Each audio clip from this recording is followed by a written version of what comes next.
ஒரு கண்ணு கலங்கினாலும் பல கைகள் துடைக்க வருமே. இப்படி ஒரு கூட்டுக்குள்ளத்தான் வாழ ஏற்றுதே.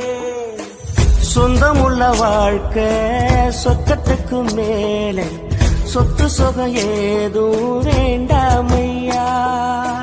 சொன்ன கதை இல்ல, கேட்ட கதை இல்ல, இந்த கதை போல வேறேனையா. குடும்பம் தான் சார் எல்லாத்தையோட முக்கியம்.